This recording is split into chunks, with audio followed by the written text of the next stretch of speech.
मोदी को मुस्लिम विरोधी बताकर होता रहा प्रचार। मोदी तो ठहरे मोदी, हर विरोध को किया दरकिनार। ताल ठोक कर बोले, मुसलमानों से हुए छल में करेंगे छेद। योजनाओं का लाभ देने में भी नहीं किया कोई भेदभाव। इसलिए डंके की चोट पर बोलते हैं खुर्शीद जैसे मुस्लिम। मोदी योगी से 99% खुश मगर 1% नहीं। आखिर मोदी योगी से 1% क्यों दुखी हैं खुर्शीद?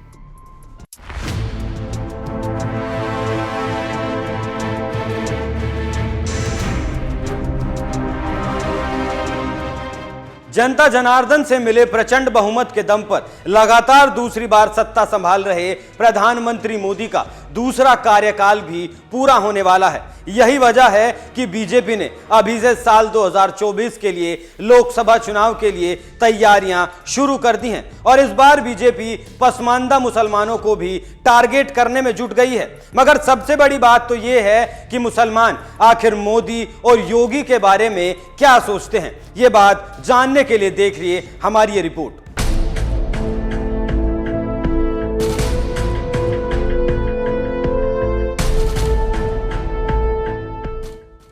नरेंद्र मोदी हिंदुस्तान के एक ऐसे नेता हैं जिनका जितना विरोध होता रहा वो उतनी ही तेजी से सत्ता के शिखर पर पहुंचते रहे। और ये विरोध आज से नहीं हो रहा, साल 2002 में हुए गुजरात दंगों के बाद से ही चल रहा है। विरोधियों ने उनकी छवि एक मुस्लिम विरोधी नेता के तौर पर बनाने में कोई कसर नहीं छोड़ी, मगर मोदी तो ठहरे मोदी। उन्होंने तमाम विरोधों को दरकिनार करते हुए लगातार दूसरी बार देश की सत्ता हासिल की, वो भी प्रचंड बहुमत के साथ। और दूसरी बार सत्ता संभालते ही प्रधानमंत्री मोदी ने संविधान के आगे सिर झुकाते हुए ऐलान कर दिया था कि इस बार हमें मुसलमानों के साथ होने वाले छल में छेद करना है। जैसा देश के गरीबों के साथ हुआ है, वैसा ही छल इस देश की माइनॉरिटी के साथ हुआ है। दुर्भाग्य से देश की माइनॉरिटी को उस छल में, उस छलावे में ऐसा भ्रमित रखा गया है, उसको भयभीत रखा गया है। अच्छा होता उसकी शिक्षा की चिंता होती, अच्छा होता उसमें से सामाजिक सार्वजनिक जीवन के भिन्न भिन्न स्तर के लीडर पैदा होते, अच्छा होता समाज के अन्य वर्गों की बराबरी में उनका भी आर्थिक सामाजिक विकास होता। लेकिन वोट बैंक की राजनीति में एक छलावा, एक काल्पनिक भय, एक काल्पनिक वातावरण और डर का माहौल पैदा कर करके उनको दूर भी रखा, दबा करके भी रखा और सिर्फ चुनाव में उपयोग करने का खेल चला। 2019 में आज मैं एक जिम्मेवारी के साथ आपसे अपेक्षा करने आया हूं। अब जब संविधान को के सामने सर झुका करके आपके सामने खड़ा हुआ हूं, तब मैं आपसे आग्रह करूंगा कि हमें इस छल को भी छेद करना है।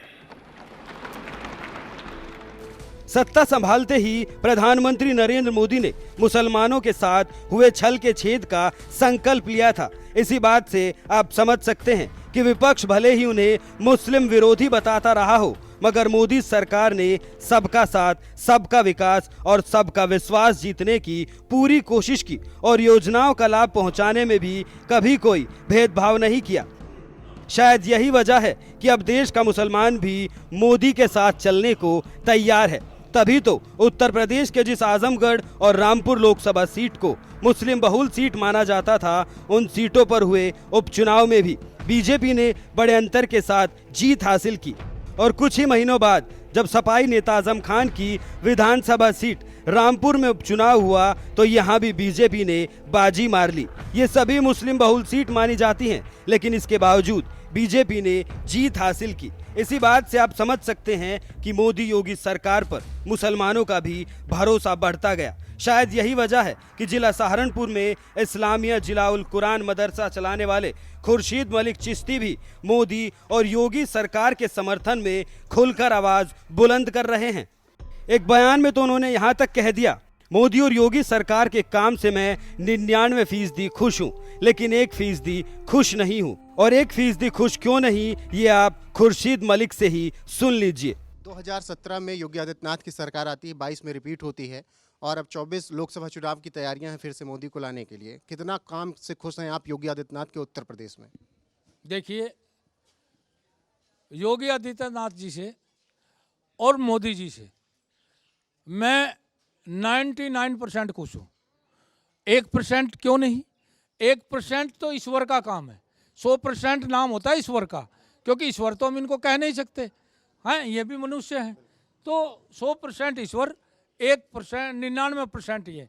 इन्होंने हिंदू, मुस्लिम, सिख, ईसाई सबके लिए काम किया है। जितनी भी योजनाएं चलाई, 70% लाभ मुस्लिमों को हुआ, 70% लाभ पसमानदा समाज को हुआ।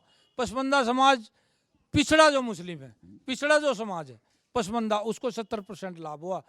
आप यहाँ भी आप सामने कैमरा घुमाएंगे देख लेंगे, और गांव में भी देख लेंगे। मैंने आपको पहले बताया कितना विकास हुआ, मकान बने, आयुष्मान कार्ड दिए। इन्होंने जाति देख के नहीं दिए, धर्म देख के नहीं दिए, वो गरीब लोगों को दिए जो गरीब लोग थे।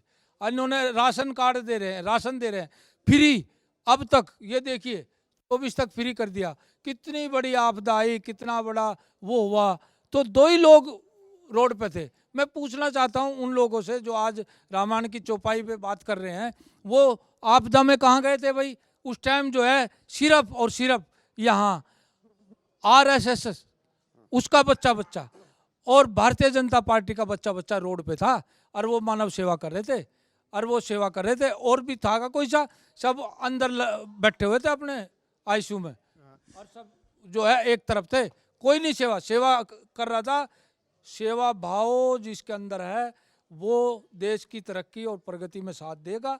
वो ना इनके बहकावे में आएगा, ना जातिवाद में आएगा, ना धर्मवाद में आएगा।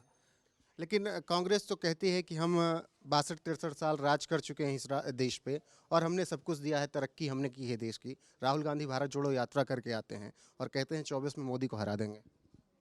देखिए, भारत जोड़ो यात्रा अगर देश के लिए है, देश को जोड़ने के लिए है, तो मैं राहुल गांधी से पूछना चाहता हूं, देश टूटा ही कब था? देश तो पहले से भी जुड़ा हुआ है, और अब भी जुड़ा हुआ है, और आगे भी जुड़ा रहेगा। क्योंकि हिंदू, मुस्लिम, सिख, ईसाई सब देश में बड़े प्यार से रहते हैं, और बड़े प्यार से पहले भी रहते थे और अब भी रहते हैं। अब एक बात बताइए, हमारे मोदी जी जो है बात करते हैं, वो 140 करोड़ की बात करते हैं, तो देश टूटा कहाँ भाई? हमारे मोदी जी जो प्रधानमंत्री जी हैं, आदरणीय हैं, वो जो है 140 करोड़ की बात करते हैं, तो देश कहाँ टूटा हुआ? हमारा देश तो हमारा जुड़ा हुआ है। उसकी यात्रा राजनीतिक यात्रा है, लोग सारे समझते हैं, पढ़ा लिखा समाज है, आजकल युवा पढ़े लिखे हो गए, सब जानकारी है जो देश के कौन तरक्की कर रहा है, कौन देश की प्रगति कर रहा है, किसके साथ चलना चाहिए। मोदी सरकार ने प्रधानमंत्री आवास योजना के तहत शहरों और गांवों में न जाने कितने गरीबों के लिए मकान बनवाए, लेकिन सरकार के मुताबिक योजना का लाभ देने में कभी कोई भेदभाव नहीं किया गया। और इस बात के गवाह हैं खुद खुर्शीद मलिक चिश्ती, जिनके इलाके में बिना किसी भेदभाव के लोगों को मकान दिए गए।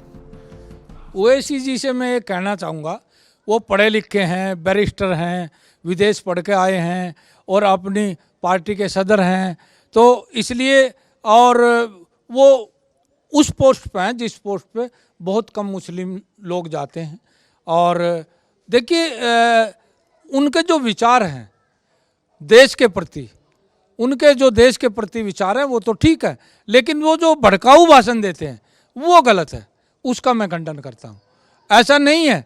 आप ये बताइए, जब से 14 से मोदी जी बने, भारत सरकार में आए 14 से अब तक, आप ये बताएं कितने देश में दंगे हुए हिंदू मुस्लिम? नहीं हुए ना।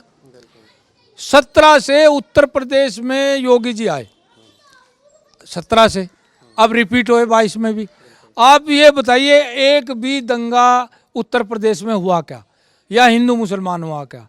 आप देखिए, मोदी जी ने जो योजनाएं चलाई, जो प्रधानमंत्री आवास विकास योजना चली, उसमें उन्होंने जाति देख के नहीं दिए हुए मकान, वो हिंदू, मुस्लिम, सिख, ईसाई सबको मिले। और मेरे यहाँ सेक्टर में, ये 5 सेक्टर है, ग्राम सड़क दूधली है, इसमें जो है सड़क दूधली पड़ता है, कुमाररेड़ा पड़ता है, दाब की जुनारदार पड़ती है, राणा स्टील पड़ता है। यहाँ लगभग जो है 3500 के लिए मकान बने। 3500 को आप 2.5 लाख से गुणा करिए, कितने करोड़ बैठ गए। जब एक सेक्टर में इतने करोड़ का विकास हो सकता है तो मोदी जी किसके लिए, ये तो गलत कह रहे हैं, इनका मैं खंडन करता हूँ। खुर्शीद मलिक चिश्ती जैसे न जाने कितने मुस्लिम होंगे जो इसी तरह से केंद्र की मोदी सरकार और यूपी की योगी सरकार के काम से खुश नजर आए, और जब चुनाव आता है तो बीजेपी को वोट भी देते हैं। यही वजह है कि बीजेपी इस बार साल 2024 के लोकसभा चुनाव में मिशन पसमानदा पर काम कर रही है। बीजेपी चाहती है कि मुस्लिम समाज के पसमानदा यानी पिछड़े समाज के मुसलमान भी पार्टी से जुड़े। इसीलिए जनवरी में हुई बीजेपी की राष्ट्रीय कार्यकारिणी की बैठक में प्रधानमंत्री मोदी ने पार्टी के कार्यकर्ताओं से आह्वान किया था, वोट की चिंता किए बिना संवेदनशीलता के साथ समाज के सभी वर्गों से रिश्ता जोड़ें। इसमें बोहरा, पसमानदा, मुसलमानों की बात भी कही गई थी। जबकि कुछ ही दिन पहले महाराष्ट्र के दौरे पर गए प्रधानमंत्री मोदी ने खुद बोहरा समाज के मुसलमानों से मुलाकात भी की थी। बहरहाल, आपको क्या लगता है, क्या इस बार के लोकसभा चुनाव में खुर्शीद मलिक चिश्ती जैसे मुसलमानों का साथ भी मोदी को मिलेगा? अपनी राय कमेंट करके जरूर बताएं।